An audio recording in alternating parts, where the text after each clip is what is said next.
Shloka number 13 महात्मानस्तु मां पार्थ दैवीं प्रकृतिमाश्रिताः भजन्त्यनन्यमनसः ज्ञात्वा भूतादिमव्ययम्. இப்போ இந்த ஸ்லோகத்தில் வந்து இன்ஃபார்ம்டு பீப்புள் பற்றி சொல்கிறார். போன ஸ்லோகம் வந்து அந்த தப்பான அறிவு இருக்கிற மக்கள், மிஸ்கைடட் பீப்புள் பற்றி சொன்னார். இங்கே வந்து இன்ஃபார்ம்டு பீப்புள். மகாத்மானஹா அப்படின்னு சொன்னால் மகா புண்ணியசாலின்னு அர்த்தம். நிறைய புண்ணியம் பண்ணினவா, சத்வப்பிரதானமாக இருக்கக்கூடியவா. இப்போ போன ஸ்லோகத்தில் பார்த்தது ரஜஸ் அண்ட் தமோ குண பிரதானமாக இருக்கக்கூடியவா. இந்த ஸ்லோகத்தில் வந்து சத்வப்பிரதானமாக இருக்கிற பீப்புள். அப்போனா அவள் வந்து எப்படி இருப்பான்னா ரொம்ப ஒரு மெச்சார்டு பர்சனாலிட்டியாக இருப்பாள். கல்ச்சர்டு ஃபேமிலி வந்து அவளுக்கு இருக்கும். இப்போ எங்கே வந்து இந்த ரிலீஜியஸ் வேல்யூஸ் எல்லாம் வந்து இருக்கோ, எந்த ஃபேமிலியில் அந்த ரிலீஜியஸ் வேல்யூஸுக்கு இம்பார்ட்டன்ஸ் கொடுக்குறாளோ அந்த ஃபேமிலியில் இருக்கிற பர்சனை நாம் வந்து மகாத்மானஹா அப்படின்னு சொல்கிறோம். அதனால் அவள் என்ன பண்ணுறா, தெய்வீம் பிரகிருதி மாஸ்ருதா. தெய்வீம் பிரகிருதி அப்படின்னு சொன்னால் சத்வகுணம் அப்படின்னு அர்த்தம் இந்த இடத்துல. ஸோ போன ஸ்லோகத்தில் ராட்சசீம் ஆசுரீம் பார்த்தோம் இல்லையா, அது ராஜச அண்ட் தாமச குணத்தை ரெஃபர் பண்ணுறது. இது வந்து சத்வகுண பிரதானமாக இவா இருப்பா.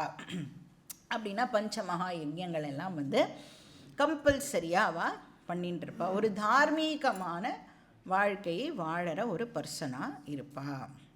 ஸோ இப்போ நம்ம வந்து தார்மீகமான ஒரு வாழ்க்கையை வாழ்ந்தாலே, கொஞ்ச காலம் அப்படி வாழ்ந்து வந்தாலே நமக்கு வந்து எது நித்தியம் எது அனித்தியம் அப்படிங்கிற அறிவு நேச்சுரலாக நமக்கு ஏற்படும். வாழ்க்கை முழுக்க நாம் வந்து கஷ்டப்பட வேண்டாம். எது நித்தியம் எது அனித்தியம் கண்டுபிடிக்கிறதுக்கு என்னோடய என்டையர் லைஃப்பை செலவு பண்ணணுமானா வேண்டாம். ஓரளவுக்கு நாம் ரிலீஜியஸாக ஒரு லைஃப்பை லீட் பண்ணாலே நமக்கு வந்து தெரிஞ்சிடும். பரீட்சலோகான் கர்மசிதான் அப்படின்னு பார்த்துருக்கோம் இல்லையா. பிராமணோ நிர்வேதம் ஆயாத். ஸோ அந்த பர்சனுக்கு தெரிய வந்துடும், இது வந்து இதை இம்பர்மனண்ட்டாக இருக்குது, நம்ம என்ன பண்ணினாலும் அது வந்து நம்மளை விட்டு போயிடுறது அப்படிங்கிற அறிவு நேச்சுரலாக அந்த பர்சனுக்கு வந்து ஏற்படும். அப்போது பர்மனெண்ட்டாக ஏதாவது ஒன்று இருக்கா அப்படின்னு இந்த பர்சன் இப்போது தேட ஆரம்பிப்பா. அப்போ பகவான்கிட்ட தான் அந்த பர்மனன்சியை நம்மளால் வந்து எக்ஸ்பெக்ட் பண்ண முடியும் அப்படிங்கிற அறிவும் இந்த பர்சனுக்கு ஏற்படுறது. ஸோ நித்திய அனித்திய வஸ்து விவேகம் இந்த பர்சனுக்கு ஏற்படுறது. ஸோ மகாத்மானஹா அப்படின்னா விவேக சக்தி இருக்கிறவா. தெய்வீம் பிரகிருதிம் ஆஸ்ரித. ஸோ சத்வகுண பிரதானமாக இருக்கிறதுனால அவளுக்கு வந்து காமிய கர்மாக்கள் வந்து நேச்சுரலாகவே கம்மியாக இருக்கும். அப்போ என்ன கர்மா நிறைய பண்ணுவா, நிஷ்காம கர்மா வந்து நிறைய பண்ணுவாள். நிஷ்காம கர்மா பண்ணவே நேச்சுரலாக நம்மளோட மைண்ட் வந்து பியூரிஃபை ஆக ஆரம்பிக்கும். ஸோ மாம் ஞாத்வா, அவள் வந்து பகவானை அடையிறது தான் ஃபைனல் கோல் அப்படிங்கிறதை இந்த பர்சன் வந்து தெரிஞ்சுன்றுவா. நான் தான் அல்டிமேட் அப்படின்னு தெரிஞ்சுன்றுவா. பூதாதிம் அவ்யயம். பூதாதி அப்படின்னு சொன்னால் நான் தான் வந்து காரணம், இந்த யூனிவர்ஸுக்கு நான் தான் வந்து காரணமாக இருக்கேன். அவ்யயம் அப்படின்னு சொன்னால் அழிவு இல்லாதவனாகவும் நான் தான் இருக்கேன். அப்போ பகவானுக்கு வந்து பிகினிங்கும் கிடையாது எண்டும் கிடையாது. Beginningless endless. அதனால தான் அவரை அனந்தஹா அப்படின்னு நாம் சொல்கிறோம். பிகினிங்கும் கிடையாது எண்டும் கிடையாதுன்னா லிமிட்லெஸ் பகவானாக அவர் வந்து இருக்கார். அதனால் இன்டெலிஜென்ட் பீப்புள் வந்து என்ன பண்ணுவா அப்படின்னு சொன்னால் அவளுடைய எக்ஸ்பீரியன்ஸிலேருந்தே அந்த விவேகமானது அவளுக்கு கிடச்சிடும். ஏன்னா சத்வகுண பிரதானமாக அந்த பர்சன் இருக்கிறதுனால ஒரு ஒரு எக்ஸ்பீரியன்ஸில் இருந்தும் என்ன லெசனை நான் கற்றுக்கலாம் அப்படின்னு அவளுடைய திங்கிங் ப்ராசஸ் இருக்கும். நிறைய பேர் என்ன பண்ணுவா அப்படின்னா, இப்போ சொல்லுவோம்ல, இப்போ நம்ம வந்து எனி பேரண்ட் நீங்கள் எடுத்துட்டுலாம், அந்த பேரண்ட் வந்து தன்னோட எக்ஸ்பீரியன்ஸை தான் தன் குழந்தைக்கு சொல்லுவாள் இல்லையா? அந்த குழந்தை வந்து இன்டெலிஜெண்ட்டாக இருந்தது அப்படின்னா, சரி இவ இதெல்லாம் கோ த்ரூ பண்ணியிருக்கா, அதனால நம்மளை வந்து இப்படி பண்ணி இப்படி பண்ணாதன்னு சொல்கிறான்னு இன்டெலிஜென்ட் குழந்தையாக இருந்ததுன்னா எடுத்துக்கும்.